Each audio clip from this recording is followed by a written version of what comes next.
Example 7.38 evaluate limit x tends to 1 log 1 minus x divided by cot pi x னு கொடுத்துருக்காங்க. First அந்த question எழுதிக்கலாம். limit x tends to 1 log 1 minus x divided by cot pi x. ஓகேவா? First இந்த லொபிட்டல் ரூலில் நம்ம என்ன செய்யணும்னா இந்த லிமிட் இங்கே கொடுத்துருக்காங்க இல்லையா, அதை ஃபஸ்ட்டு சப்ஸ்டியூஷன் பண்ணி பார்க்கணும். சப்ஸ்டியூஷன் பண்ணதுக்கப்புறம் நம்மளுக்கு ஃபார்ம் கிடைக்காம இருக்கான்னு பார்க்கணும். ஓகே, ஃபார்ம்னா என்ன, 0/0 ஒரு infinity by infinity 1 into infinity இந்த மாதிரிலாம் கிடைக்கிது இல்லையா, இது பேர்லாம் தான் ஃபார்ம்னு சொல்லுவாங்க. அதை மாதிரி கிடைக்காம வேறு ஏதாவது நம்பராக கிடச்சிருச்சுன்னா நம்ம அது வரைக்கும் நம்ம சப்ஸ்டியூஷன் பண்ணி பார்த்து டிஃப்ரென்ஷியேட் பண்ணி நம்ம சால்வ் பண்ணணும். ஓகேவா? ஃபஸ்ட்டு இந்த 1 கொண்டு போய் சப்ஸ்டியூஷன் பண்ணலாம். அப்போ என்ன ஆகுன்னு பாருங்கள், லாக் ஆஃப் 1 minus 1 எக்ஸ் இருக்கிறதுக்கு பதிலாக 1 சப்ஸ்டியூஷன் பண்ணுறோம். ஸோ காட்டு பை இன்ட்டு 1. ஓகேவா? Cot pi into 1 pi. Okay, log of 1 minus 1ங்கிறது log 0 divided by cot pi. Log 0ங்கிறது இன்ஃபினிட்டி, காட் பைங்கிறது infinity. So infinity by infinity form வந்துருச்சு. இப்போ ஃபார்ம்னு வந்ததுனால நம்ம என்ன செய்யணும் அப்படின்னா, இந்த கொஷின் இருக்கு இல்லையா, அதை டிஃப்ரென்ஷியேஷன் பண்ணணும்.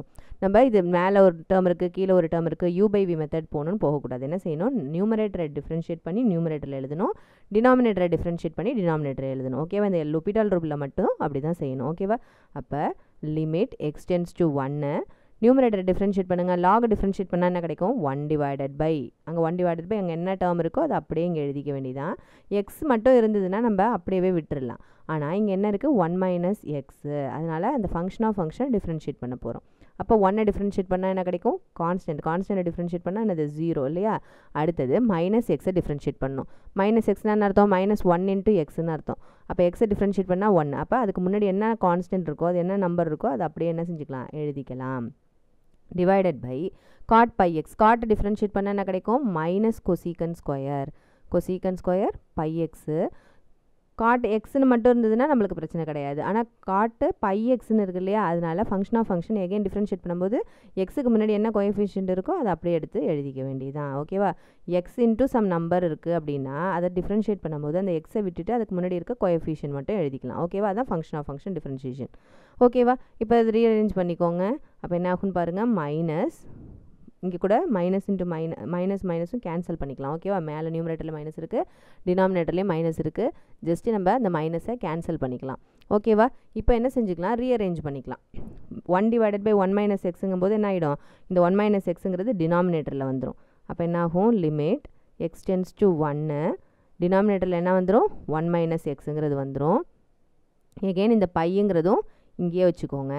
இப்போ பாருங்கள், 1 divided by cosecant square by எக்ஸ்னு இருக்கு இல்லையா, இந்த கொசீக்கண்டோட இன்வர்ஸ் வந்து சைனோட இன்வர்ஸ் வந்து என்னது, கொசீக்கண்ட் இல்லையா. அப்போ என்ன செஞ்சுக்கலாம், 1 டிவைடட் பை கொசீக்கன் ஸ்கொயருங்கிறதுக்கு பதிலாக நம்ம என்ன செஞ்சுக்கலாம், சைன் ஸ்கொயர்னு எழுதிக்கலாம். Sine square by x. இப்போ நியூமரேட்டரில் ஒரு டேர்ம், டினாமினேட்டரில் ஒரு டேர்ம் கிடச்சிருச்சு. ஓகேவா? இப்போ நம்ம என்ன செய்யணும், லிமிட் அப்ளை பண்ணி பார்க்கணும். இப்போ லிமிட் அப்ளை பண்ணால் என்னன்னு பாருங்கள், sine square pi divided by 1 minus 1 into pi. Sine square pi sine பையோட வேல்யூ 0 டிவைடட் பை 1 மைனஸ் 1ங்கிறது 0 இன்ட்டு பைங்கிறது 0. ஸோ 0/0 எகெயின் நம்மளுக்கு என்ன கிடச்சிருச்சு, ஃபார்ம் தான் வந்துச்சு. அப்போ என்ன செய்யணும், நம்ம இதை எகெயின் டிஃப்ரென்ஷியேட் பண்ணணும். டிஃப்ரென்ஷியேட் பண்ணோம்னா லிமிட் எக்ஸ் டென்ஸ் டு 1 இந்த சைன் ஸ்கொயரை டிஃப்ரென்ஷியேட் பண்ணிங்கன்னா என்ன கிடைக்கும், லைக் எக்ஸ் ஸ்கொயர் டிஃப்ரென்ஷியேட் பண்ணால் என்ன கிடைக்கும், நம்மளுக்கு 2xன்னு கிடைக்கும் இல்லையா. அதே மாதிரி தான் என்ன செய்யணும், இந்த இடத்துல இந்த எக்ஸ் மாதிரி ட்ரீட் பண்ணிக்கோங்க. அப்போ எக்ஸ் ஸ்கொயரை டிஃப்ரென்ஷியேட் பண்ணால் 2x, அதுமாதிரி 2 இன்ட்டு இந்த சைன் ஆஃப் பை எக்ஸ். ஓகேவா? இந்த எக்ஸுங்கிறது நம்ம எடுத்துருக்கோம் இல்லையா, இப்போ எக்ஸ் ஸ்கொயருங்கிறது எக்ஸுங்கிற இடத்துல சைன் எக்ஸ்ன்னு எடுத்துகிட்டு இருந்தோம் இல்லையா, அது எக்ஸாக இருந்ததுன்னா நம்ம அதோட விட்டுடலாம். அதான் சைன் எக்ஸாக இருக்குங்கிறதுனால நம்ம என்ன செஞ்சுருக்கோம், ஃபங்க்ஷன் டிஃப்ரென்ஷியேட் பண்ணணும். அப்போ என்ன ஆகும்னு பாருங்கள், சைனை டிஃப்ரென்ஷியேட் பண்ணிங்கன்னா நம்மளுக்கு என்ன கிடைக்கும், காஸ் பை எக்ஸ். அதோடய நிறுத்திடலான்னு பார்த்தா ஃபங்க்ஷன் எகெயின் என்ன வந்திருக்கு, இந்த ஆங்கிளில் ஒரு ஃபங்க்ஷன் இருக்குது. அப்போ அது என்ன செய்யணும், அதையும் டிஃப்ரென்ஷியேட் பண்ணணும். பை எக்ஸ்னு இருந்ததுன்னா நம்ம என்ன செஞ்சுக்கணும், இந்த எக்ஸ் இருக்குது, எக்ஸுக்கு முன்னாடி ஏதாவது கோஎஃபிஷியன்ட் இருந்ததுன்னா அதை மட்டும் எழுதிக்கணும். அதுதான் நம்மளுக்கு டிஃப்ரென்ஷியேஷன். எக்ஸ் பார்ட்டுக்கு டிஃப்ரென்ஷியேட் பண்ணோம்னா என்ன செய்யணும், அதுக்கு முன்னாடி என்ன கோஎஃபிஷியன்ட் இருக்கோ அதுதான் எழுதணும். ஓகேவா? Divided by 1 minus x into pi. பைங்கிறது கான்ஸ்டன்ட், அதை பையை அப்படியே வச்சுக்கோங்க. இந்த 1 மைனஸ் எக்ஸை டிஃப்ரென்ஷியேட் பண்ணலாமா, 1ங்கிறது கான்ஸ்டன்ட்டை டிஃப்ரென்ஷியேட் பண்ணிங்கன்னா 0 மைனஸ் எக்ஸை டிஃப்ரென்ஷியேட் பண்ணால் அதுக்கு முன்னாடி என்ன நம்பர் இருக்கோ அதை அப்படியே எடுத்து எழுதிக்கணும். ஓகேவா? இப்போ -1ன்னு இருக்குது. சரி, இப்போ ரீஅரேஞ்ச் பண்ணிக்கோங்க. Limit extends to 1 2 into pi இது எல்லாமே ஒரு இதுதான் இது ஆங்கிள்ஸ் கிடையாது. பைங்கிறத நம்ம வெளியில் வச்சாச்சு. ஓகேவா? ஃபங்க்ஷன் மல்டிப்ளை பண்ணும்போது என்னது இது ஒரு நம்பராக இங்கே மல்டிப்ளை பண்ணிக்கணும். நம்பர்ஸோட சேர்த்து மல்டிப்ளை பண்ணிக்கணும். ஆங்கிளோட சேர்த்து மல்டிப்ளை பண்ணிடக்கூடாது. ஓகேவா? Sine by x into cos by x divided by -1 into by minus by. ஓகேவா? இப்போ பாருங்கள் இந்த பையும் நம்ம கேன்சல் பண்ணிக்கலாம். இப்போ என்ன செஞ்சுக்கலாம்? லிமிட்டை சப்ஸ்டியூஷன் பண்ணலாமா? லிமிட் சப்ஸ்டியூஷன் பண்ணும்போது என்ன ஆகுதுன்னு பாருங்கள்.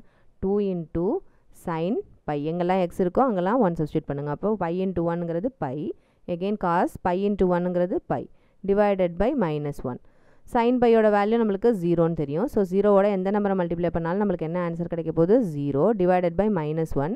So 0 divided by any number is 0. அப்போ ஆன்சர் 0 வந்துருச்சு. நம்மளுக்கு 0/0 இன்ஃபினிட்டி பை இன்ஃபினிட்டிலாம் தான் வரக்கூடாதே தவிர 0ங்கிறது ஆன்சராக வரலாம். ஸோ நம்மளோட limit x tends to 1 log 1 minus x divided by cot nx equal to 0. Okay.